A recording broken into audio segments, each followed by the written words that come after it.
할렐루야. 오늘 고난주간이 시작이 되는 종료주일 이 2부 예배에 오신 여러분들을 주님의 이름으로 환영합니다. 옆에 분들에게 이렇게 한번 선포하겠습니다. 당신에게 주님의 사랑이 넘치길 원합니다. 한번 선포하겠습니다. 당신에게 주님의 사랑이 넘치길 원합니다. 인생의 모든 쾌락과 권력과 재물을 다 쥐어보고 마지막 날에 자신을 돌아보면서 마치 고백록과 같이 썼던 솔로몬이 썼던 책이 하나 있죠. 전도서입니다. 전도서는 명확한 메시지를 갖고 있습니다. 그래서 대표적인 구절이 전도서 1장 2절입니다. 전도자가 이르되 헛되고 헛되며 헛되고 헛되니 모든 것이 헛되도다. 5번 반복되고 있습니다. 전도서의 주제이기도 하죠. 헛됨이라는 말이 히브리어로 헤벨이라는 뜻인데 의미 없다라는 뜻입니다. 덧없다, 안개와 같다, 순식간에 지나간다, 빨리 지나간다, 이런 의미를 갖고 있습니다. 우리 인생이 얼마나 빠르게 지나고 있습니까? 순식간에 지나가고 있습니다. 그렇기 때문에 전도서는 12장에서 또 이렇게 말하고 있습니다. 전도서 12장 1절에 보면 너는 청년의 때에 너의 창조주를 기억하라. 곧 공고한 날이 이르기 전에 나는 아무 낙이 없다고 할 해들이 가깝기 전에. 이 두 가지 구절을 통해서 내릴 수 있는 결론은 무엇일까요? 인생은 너무너무 빠르기 때문에 한시라도 빨리 너의 창조주를 기억하라는 것입니다. 너의 창조주를 기억하라는 말은 다른 말로 너의 죽음을 기억하라. 네가 죽는다는 사실을 언제나 기억하라는 의미인 것입니다. 너의 무덤을 기억하고 너의 죽음을 기억할 때만 바로 창조주를 기억할 수 있다는 사실인 것입니다. 우리가 오늘날 얼마나 많은 문명의 이기의 혜택을 받고 있습니까? 전 자동차가 문명의 이기 중에 우리가 가장 누리고 있는 혜택이라고 생각을 합니다. 가면은 엄청나게 걸리는 거리를 단숨에 가지 않습니까? 그런데 문명에 이긴 자동차라고 할지라도 그 자동차가 차도를 벗어나거나 음주 운전을 해서 차도를 이탈하게 되면 그 누군가와 나를 박살내는 해악이 될 수 있습니다. 우리는 하나님이 창조하신 피조물입니다. 하나님이 창조하신 피조물로서 우리가 복되게 살 수 있는 길은 바로 나를 창조하신 하나님의 말씀 안에 사는 길만이 복된 길입니다. 그런데 그 하나님의 법 위에 살지 않을 때는 마치 차도를 이탈한 자동차와 같이 누군가와 나를 화산으로 몰아갈 수도 있는 것입니다. 그렇기 때문에 우리는 한시라도 빨리 창조주를 기억해야 됩니다. 나의 무덤을 기억해야 됩니다. 나의 죽음을 기억해야 됩니다. 바로 그 인생만이 마태복음 7장의 말씀처럼 반석 위에 지은 집과 같이 든든한 인생을 살아갈 수 있는 것입니다. 오늘 요한복음 18장 1절은 오늘 1절이 초점이죠. 요한복음의 기준에 보면 예수님께서는 요한복음 13장에서 최후의 만찬이 끝나시고 제자들의 발을 씻어 주셨죠. 세족식을 했습니다. 그리고 세족식이 끝난 다음에 그들에게 뭐라고 말씀하셨습니까? 내가 너희에게 새 계명을 주노니 서로 사랑하라. 너희가 서로 사랑할 때 내 제자인 줄 알리라. 이렇게 말씀하고 난 뒤에 요한복음 14장 16장이 바로 일명 마가의 다락방 강화입니다. 제자들에게 마지막 설교를 했다라는 말입니다. 그 설교의 핵심이 뭡니까? 내가 십자가를 지러 간다. 나는 떠난다. 그런데 사실은 나는 떠나는 것이 아니라 성령으로 너희와 영원토록 함께한다. 그렇게 말씀하셨죠. 그리고 나서 마가의 다락방 근처에서 요한복음 17장에서 예수님은 마지막 기도를 드리셨죠. 제자들을 향한 바로 일명 예수님의 대제사장적 중보의 기도입니다. 나의 사람들을 놓고 성부 하나님께 기도했습니다. 그 기도의 내용은 4가지였습니다. 주님, 저들로 하나 되게 하옵소서. 저들로 거룩하게 하옵소서. 저들이 악에 빠지지 않게 하옵소서. 저들이 하나님의 영광을 보게 하옵소서. 그 기도를 드린 이후에 드디어 예수님께서는 우리가 잘 알다시피 땀방울이 핏방울이 되기까지 기도하셨던 바로 겟셋마네 동산으로 가셨습니다. 바로 오늘 본문은 겟셋마네 동산으로 가신 장면을 클로즈업하고 있습니다. 그런데 오늘 요한복음은 굉장히 다른 복음서와 다르게 기술이 되어 있습니다. 18장 1절을 다시 한번 읽어볼까요? 시작. 예수께서 이 말씀을 하시고 제자들과 함께 기드론 시내 건너편으로 나가시니 그곳에 동산이 있는데 제자들과 함께 들어가시니라. 예수께서 이 말씀이라는 말은 이 말씀을 하시고라고 있죠. 이 말씀은 일명 요한복음 14장 16장의 마지막 마가의 다락방 강화를 의미하는 것입니다. 이 말씀을 하고 난 다음에 어디를 갔다고 했습니까? 기드론 시내를 건너편으로 나가시니 그곳에 뭐가 있다고요? 동산이 있다라고 했습니다. 이 동산은 마태, 마가, 누가복음에 언급되고 있는 일명 겟셋마네 동산입니다. 감난산 겟셋마네 동산입니다. 근데 겟셋마네라는 말은 빠뜨렸죠. 의도성이 있는 것입니다. 그리고 다른 복음서에 없는 하나의 지명을 집어넣습니다. 그냥 겟셋마네 동산으로 가신 것이 아니라 기드론 시내를 건너서 동산으로 가셨다라고 말씀하고 있습니다. 여러분, 기드론이라는 지명이 굉장히 중요하다라는 얘기일까요? 구약 성경에서 기드론이라는 지명은 중요했을까요? 구약 성경에 기드론이라는 지명을 딱 치면 11번 등장합니다. 그 방대한 구약 성경에서 11번이 등장한다는 건 별로 중요한 게 아니라는 얘기입니다. 어떤 의미에서? 그리고 마태, 마가, 누가복음에서는 겟셋마네 동산으로 갔다고 했지 기드론이라는 지명이 등장하지 않습니다. 그런데 요한복음에서만 겟셋마네 동산으로 가셨을 때 기드론 시내를 건너서 겟셋마네 동산으로 가셨다는 말을 언급하고 있습니다. 이것은 요한복음에서 바로 기드론이라는 이 지명을 강조하고 싶었던 것입니다. 그리고 기드론이 내포하고 있는 메시지를 우리가 경청하기를 원하고 있다는 것입니다. 여러분, 기드론 시내는요, 어떤 시내일까요? 물이 많이 있는 시내가 아닙니다. 바짝 메말라 있는 시내입니다. 1년에 몇 번 비가 오는 것을 제외하고는 1년 거의 내내 메말라 있습니다. 한번 지도를 한번 펼쳐주시겠습니까? 지금 현재 기드론 시내죠. 왼쪽이, 여러분 시선에서 왼쪽이 일명 예루살렘 동쪽 성전산이라고 부릅니다. 여러분의 시선 속에서 오른쪽이 바로 감난산의 겟셋마네 동산입니다. 그 중간에 보시면 물이 있습니까? 없습니까? 물이 없잖아요. 이게 기드론 시내입니다. 폭이 넓지도 않고요. 물도 거의 메말라 있고요. 그리고 지표면보다 자세히 보시면 한 100m 아래에 위치하고 있습니다. 그래서 이스라엘 사람들은 이 기드론 시내를 그냥 볼품없는 계곡으로 여겼습니다. 그런데 여기에 또 특징적인 것이 무덤이 있습니다.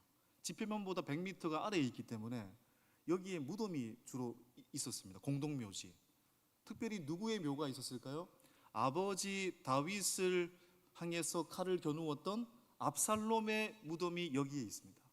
그리고 에스겔 37장에 등장하는 에스겔 선지자가 마른 뼈 환상을 보았던 그곳이 바로 기드론 시내라고 그렇게 여기고 있습니다. 그러니까 기드론 시내는 한마디로 말해서 죽음의 골짜기고 무덤의 골짜기인 것입니다.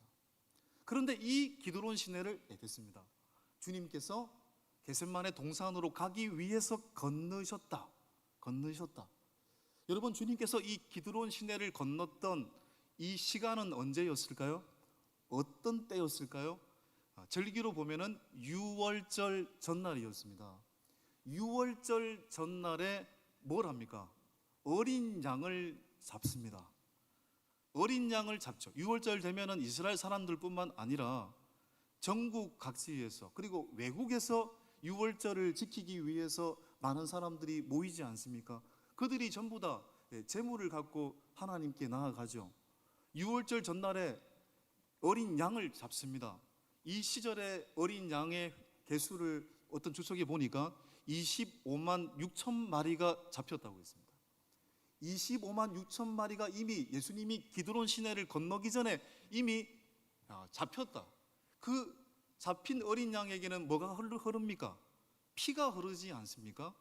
그 25만 6천 마리의 어린 양의 피가 하수구를 통해서 어디로 흘렀을까요? 바로 기드론 시내로 흘렀다라는 겁니다. 주님이 건너셨을 때. 그러니까 주님은 그 광경을 건너시면서 보신 것입니다.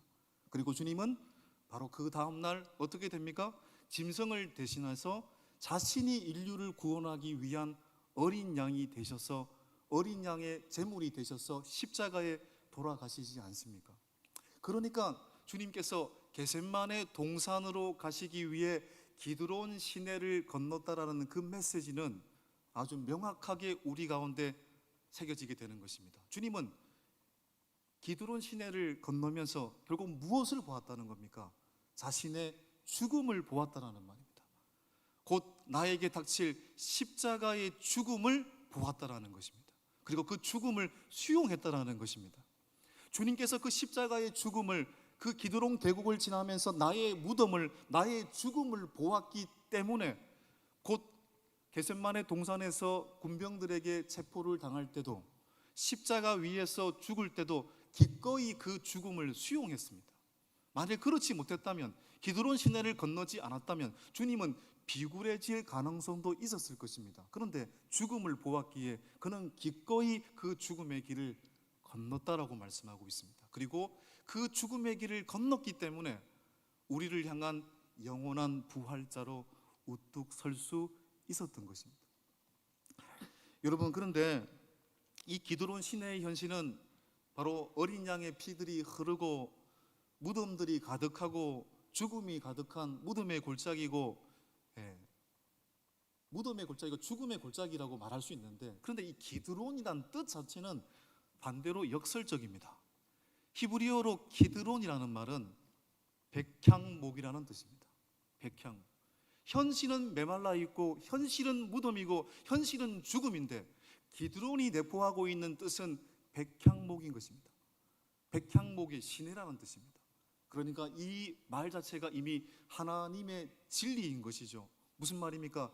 죽음을 목도하고 나의 죽음을 기억하고 나도 죽을 수 있다는 것을 겸허하게 받아들이는 사람만이 오히려 그들의 인생의 백향목의 시내처럼 부활의 역사가 일어날 수 있다는 것을 역설적으로 말하고 있는 것입니다. 여러분, 백향목은, 레바논의 백향목은 건축 재료로 사용될 때 최고의 재료 아닙니까? 가장 최고의 가치를 지닌 재료가 백향목인 것입니다. 그 무덤의 골짜기가, 그 죽음의 골짜기가 오히려 그에게 백향목의 시내가 된다. 여러분, 사람이 나이가 들어서도 많은 것을 소유하고 있으면 어떻게 될까요? 진리와 동떨어질 삶을 살아갈 가능성이 높습니다. 용두삼이란 말이 있지 않습니까? 제가 이 말을 쉽게 하진 않겠습니다. 저도 어떻게 될지 모르는 사람이니까. 그런데 대부분 나이가 들수록 권력과 명예와 재산을 놓지 않는 사람이 그 마지막이 좋지 못하다는 것을 우리는 알게 됩니다. 구약의 역사서를 보면은 수많은 열왕들이 마지막까지 하나님보다 자신의 돈과 재물과 권력을 탐했을 때 그들의 결과가 어떻게 되었는지 우리는 그 역사를 통해 알 수 있습니다. 그런데 구약의 수많은 역사, 수많은 왕들 중에 다른 왕이 한 명 존재하고 있죠. 그 사람은 누굴까요? 다윗입니다. 물론 다윗은 젊은 시절에 씻을 수 없는 크나큰 죄를 짓기도 했습니다. 그런데 그는 하나님 앞에 철저하게 회개를 했고, 그는 날이 갈수록, 해가 거듭될수록 그의 삶은 변질되지 않고 백향목의 시내처럼 밝아졌습니다. 그리고 오늘날 많은 왕들의 표본이고 많은 그리스도인들이 바로 예수 그리스도께서 오시는 길, 바로 그 길이 다윗이라고 우리는 존경하고 있습니다. 어떻게 다윗은 마지막 그런 삶을 살 수 있었을까요? 다윗은 무엇을 보았기 때문이었을까요? 다윗은 바로 자신의 죽음을 보았던 사람이었기 때문에 그런 것입니다. 다윗의 인생의 가장 처절한 순간이 뭐였을까요? 자기의 아들이 칼을 겨누고 쿠데타를 일으켰을 때입니다. 압살롬이 아버지의 그 자리를 찬탈하기 위해서 칼을 겨누고 궁궐로 쫓아왔을 때 다윗은 그 아들의 칼날을 피해서 도망가느라 신발도 신지 못했습니다. 신발도 신지 못하고 허겁지겁 도망을 갔습니다. 그런데 허겁지겁 도망을 가면서 다윗은 어디를 건넜을까요? 사무엘하 15장 23절은 그 다윗의 현실을 이렇게 기술하고 있습니다. 자, 함께 읽어보겠습니다. 온 땅 사람이 큰 소리로 울며 모든 백성이 앞서 건너가매 왕도 기드론 시내를 건너가니 건너간 모든 백성이 광야길로 향하니라. 다윗이 압살롬의 칼날을 피해서 신발도 신지 못하고 도망쳤을 때 다윗은 어디를 건넜다라고 말하고 있습니까? 기드론 시내를 건넜다라고 성경은 명확하게 말하고 있습니다. 다윗은 무엇을 본 겁니까? 그 기드론 시내를 보면서 세상의 제왕도, 세상에 호령하는 왕도 죽는다는 사실을 절감했을 겁니다. 그 기드론 시내를 건너면서 자신의 죽음을 보았고 자신의 무덤을 보았습니다. 자신의 죽음을 보았고 자신의 무덤을 보았기 때문에 다윗은 세월이 가면 갈수록 변질된 것이 아니라 하나님을 기억하고 그 하나님 안에서 진리의 집 백향목의 시내로 그렇게 귀결될 수 있었던 것입니다. 오늘은 인류를 구원하시고자 십자가를 지시기 위해서 가장 작은 나귀를 타고 예루살렘으로 입성하신 바로 종려 주일입니다. 고난주간의 시작이죠. 주님께서 십자가를 지신 목적이 뭘까요? 단 한 가지입니다. 죽어야, 우리로 하여금 어떤 메시지를 주려고 하는 겁니까? 죽어야 산다는 겁니다. 내가 죽는다라는 것을 알아야 오히려 산다는 것입니다. 내가 기드론 시내를 건너야 백향목의 시내가 나에게 펼쳐진다라는 것을 우리에게 말씀하고 있는 것입니다. 모세가, 우리가 광야 시리즈를 지금 이렇게 보고 있습니다만은, 모세가 이제 다다음 주쯤에 모세의 죽음에 대해서 다루겠습니다만은, 모세가 죽었잖아요. 가나안 땅을 들어가지 못하고 그렇게 고생을 했는데, 가나안 땅을 들어가지 못하고 가나안을 목도하면서 모세는 죽었습니다. 그런데 신명기 34장 7절에 보면은 모세가 죽었을 때의 광경이 굉장히 특이합니다. 모세가 기력이 다해서 죽은 것이 아니고 기력이 새하지 아니함에도 불구하고 모세가 죽었다고 했습니다. 우리는 보통 기력이 새하면 죽는다라고 말을 합니다. 기력이 끝나야 죽는다라고 말을 합니다. 그런데 기력이 새하지 않아도 사람은 죽을 수 있습니다. 그것이 오늘일 수 있고 내일일 수 있습니다. 그것을 기억하는 것이 바로 기드론 시내를 걷는다라는 것입니다. 저는 오늘 이 이야기를 통해 허무주의를 말하려고 하는 것이 아닙니다. 우리의 실체를 인정하라는 것입니다. 우리의 진정한 실체를 직시하라는 것입니다. 전도서의 메시지 중에 하나가 메멘토 모리잖아요. 죽음을 기억하라. 이것이 우리의 현실이라는 겁니다. 우리의 무덤을 기억하고 우리의 죽음을 기억하고 메멘토 모리 하는 사람만이 하나님 앞에 바른 의를 이룰 수 있는 사람이 될 수 있는 것입니다. 사랑하는 여러분, 이 사순절 기간, 이 고난주간, 이 한 주간 나는 죽고 예수로 사는 자들로 살아가는 은혜가 있기를 소망합니다. 기드론 시내를 건너셔야 됩니다. 나는 죽을 수 있다라는 사실을 직시하셔야 됩니다. 그 자만이, 십자가 앞에서 나의 죽음을 목도하는 자만이 역설적으로 부활할 수 있으며 진정한 백향목의 시내를 맞이할 수 있음을 믿습니다. 주님께서 그것을 우리에게 보여주시기 위해서 2000년 전 겟셋마네 동산에 올라가기 위하여 기드론 시내를 건너신 것입니다. 그 메시지가 이 한 주간 여러분의 삶 속에 기억되어서 하나님의 진정한 부활자로 우뚝 설 수 있는 은혜가 있길 주님의 이름으로 간절히 축복합니다. 이 시간 함께 말씀을 기억하시고 오늘 또 성찬에 참여하도록 하겠습니다. 그때 그 무리들이 함께 찬양하며 성찬으로 나가겠습니다.